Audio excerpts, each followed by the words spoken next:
I'm Mark Luther. I've been here since 1990, so I'm one of the veterans, I guess. I primarily do ocean monitoring and prediction, combining real-time ocean observations with models to basically inform decision-making processes, whether it's bringing ships safely in and out of a harbor or tracking a harmful algal bloom up the bay, or search and rescue for the Coast Guard, or basic science of how the bay controls its water quality. Started out my career here and elsewhere doing tropical oceanography, large-scale models of the tropical Indian Ocean circulation and how they varied with changes in the monsoon. But when I got here, I had a life-changing experience that brought me into the real-time ocean observing world. And for much the same reason that this beautiful bridge exists across the bay. On May 9th of 1980, an inbound freighter was about to come under the old Skyway Bridge, which was a steel girder twin span structure.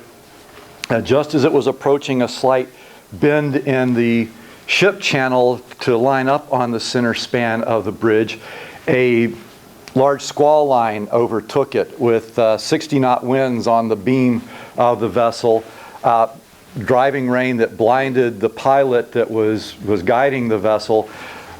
He couldn't see where he was going. The vessel was pushed out of the ship channel unbeknownst to him and hit one of the main support structures of the southbound span. The entire southbound span collapsed, killing 35 people and shutting the ship channel down for about 2 months. Some photographs of that. There you see the ship up on the south pier of the main span. A busload of people and several cars went off because they couldn't see either because of the rain. Read some of the articles at the time, and the guy that was driving this car and his friend were climbing up this steel decking of the bridge, and he said he turned around and his buddy was going back to the car to get his golf clubs out of the trunk. But one of the main issues was that all of the debris shut down the ship channel. 60% of all the refined petroleum product for the state of Florida comes under this bridge, as does a lot of coal for the large coal-fired power plant that you see on the other side of the bay there. Had significant impacts on the economy of Florida. In fact, Disney World almost went dark because most of the electricity that feeds that part of the world comes from fuel that comes under the Skyway Bridge. Gas prices were gone up and there were gas shortages, all kinds of issues. But now we have this nice new bridge. It was built between about 1983, I think it finally opened about 1987. But now they have these big protective dolphin structures on either side of the main span supports, and then these large rock islands, riprap islands, around the supports to prevent future such disasters from happening. Part of what I'm going to talk about is motivated by that accident, but part is also motivated just by the fact that if the wind blows out of the right direction in a shallow estuary like Tampa Bay, it can completely overwhelm the astronomical tides, of what you would read from the tidal predictions, the tide charts. This is an example from a so-called storm of the century in March of 1993 that also motivated some of the other ocean observations that we do around here. A large frontal system came through here that was unpredicted because there were no buoys out in the Gulf of Mexico. It was basically a nor'easter type storm that frequently forms over the Gulf Stream extension region off the northeastern U.S., except that this one formed over the loop current extension in the eastern Gulf of Mexico. But without any, it formed at night and there were no buoys out there, so we didn't really know it was coming. And it hit this area with winds gusting to almost 100 miles an hour, very near, more than hurricane strength. As the storm approached, the winds were from the west to southwest and pushed water up into the bay. This is the record from the tide gauge that if the windows were open, you could see just across there at the Coast Guard base. The red line is the predicted water level from the astronomical tide tables. The blue line is the observed water level at that site. The green arrows are the winds. So you can see that as the tide was supposed to have been rising due to the normal astronomical tides, the winds were blowing very strong, greater than 20 meters per second out of the southwest, and caused a storm tide of almost 2 meters, just under 6 feet, whereas the predicted high tide was only about 2 feet. As this frontal system passed, the wind swung around to the northwest, so that 12 hours later, we were supposed to have another high tide, again of about 2 feet by the predicted tide. Now the winds were blowing the water out of the bay, and you had actually a low tide of minus almost 1.4, 1.3 feet. So that if you were bringing a ship in and out of here, you would have had trouble because there would have been almost 3.5 feet less water in the bay than you would have expected. Conversely, at this point, all the roads around my home were flooded and I couldn't get out and the power was out. And I had a generator over here, but I couldn't get to it because I got halfway down the street and water started coming under the door of my trooper. So I turned around and went home. So we need to know what's happening now with the water level. So in 1989 and 90, our local congressional delegation, prompted by the local maritime transportation community primarily, went to Congress and working through C.W. Bill Young and then Sam Gibbons, who was the congressman from Tampa, and now Kathy Castor has that seat. They went to the budget committee that appropriates money to NOAA and put some money into NOAA's budget, what we call now earmarks, but earmarks aren't always bad, gave the money to NOAA to build this Tampa Bay Physical Oceanographic Real-Time System, which is a network of current sensors, water level gauges, and meteorological stations all around Tampa Bay. There's an acoustic Doppler current profiler under the center span of the Skyway Bridge, another one here at the turn going into Port Manatee, another one here at the turn going into Old Port Tampa. Water level gauges at all of the major port facilities, here at Port Manatee, here in the main port of Tampa, at Old Port Tampa, and then right here at Port of St. Petersburg. The thin blue line is the ship channel. As you can see, it branches in different directions. Parts of the ship channel go at right angles to the main tidal flow, so that ships over a certain size can only make the turns into, say, Port Manatee or Old Port Tampa or Big Bend in the Alafia River if the tidal flow is below a certain threshold, typically a quarter of a knot, point or 2/10 of a knot, somewhere around there. So they try to make those turns as close to what they call slack water, when the tide is changing from flooding to ebbing, as they can. So again, that was 1989-90. They built the system. It became operational in 1992. So happened that one of the chief engineer or contractor installing that system was an old sailing buddy of mine from Tallahassee, and we worked out the arrangement to house the system here in our lab, give him a place to sit, and through a series of cooperative agreements, we set up an outside nonprofit corporation to manage the monies and have the authority to operate the system. And it's been operational ever since '92. About that same time, Boris Galperin and Bob Weisberg and others were building a numerical circulation model of Tampa Bay. And so eventually we melded the real-time data with the modeling effort that Boris and others had begun. I had a bright graduate student who was very tenacious and saw it through to build an actual coupled what we call nowcast forecast system using this high-resolution numerical model and the data from the port system to set all of the boundary conditions that are needed for the model. But at present, data from all of these sites, there are basically 12 sites, 12 MET sites, 3 ADCPs, 4 water level gauges.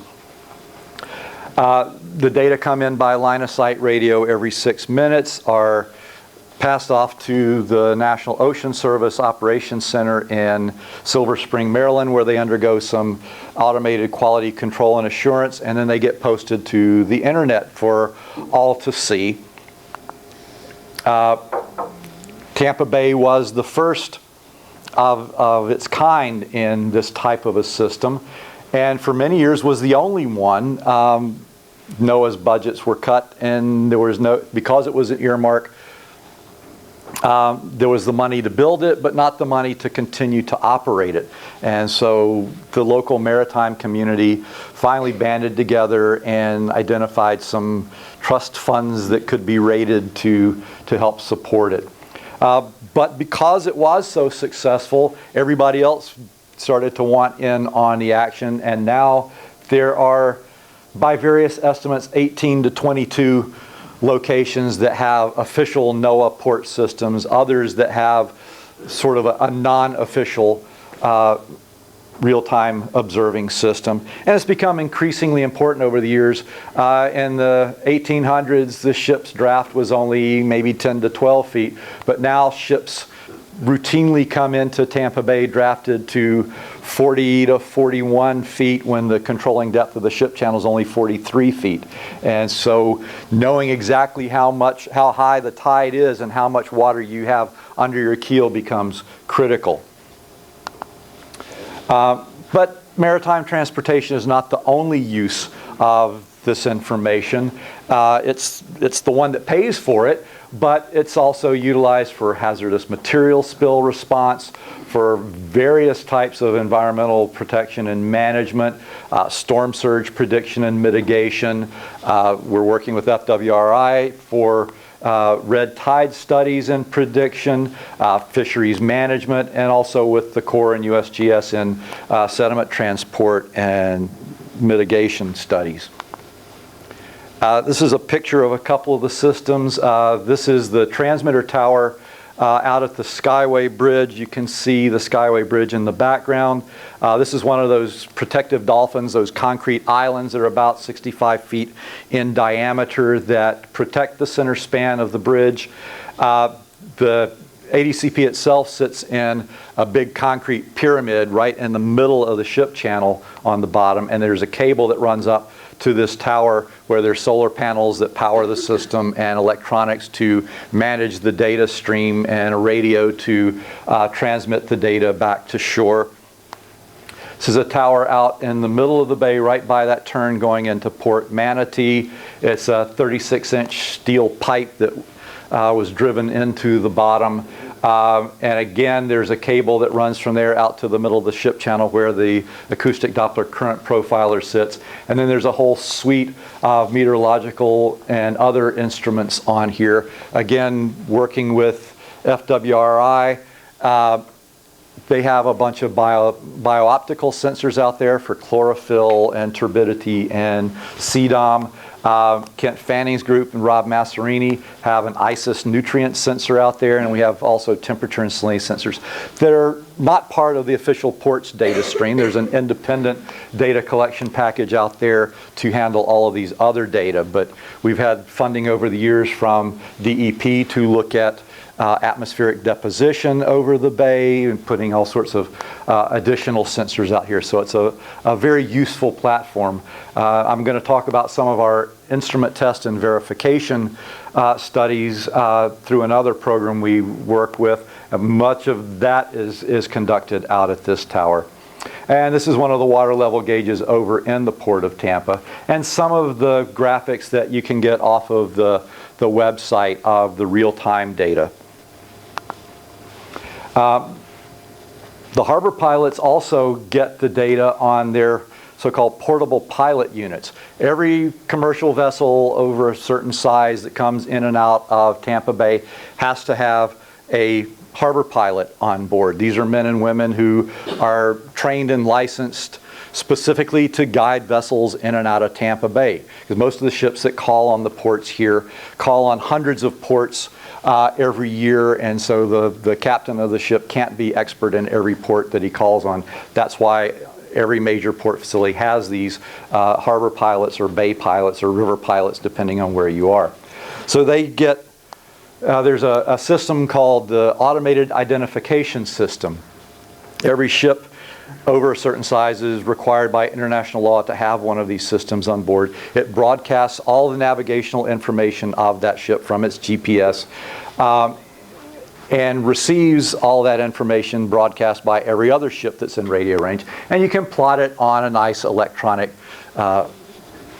charting system so that if you're driving your vessel, you can see everybody else, and it automatically identifies collision potential and things like that. But then the harbor pilots can also get the port's data as an overlay on that system, so they can see what the winds and currents and tides are doing as they come up the channel. Here's a snapshot of the text screen of the latest data. This one I grabbed late last night, but you see the water level at the 4 sites here, the wind speed and direction at the places where it's measured, air and water temperatures, barometric pressure at the sites where it's measured, and then the currents at the sites where it's measured. Since this system became operational in 1992, statistics confirm that ship groundings have decreased by 60%. That means 60% fewer ships run aground coming in and out of Tampa Bay. And the harbor pilots attribute the majority of that to having the availability of this real-time data. Halka Kitepal from Woods Hole did an economic study of the system about 6-7 years ago and found that the economic benefits of the system, the quantifiable economic benefits of the system, are $8 to $10 million a year when it only costs about $200,000 a year to keep the system up and running. So it's a huge return on investment. But again, we're a research lab. We're not in the business of bringing ships safely in and out of the harbor, although there's a lot of research in how better to do that we can do. But we were interested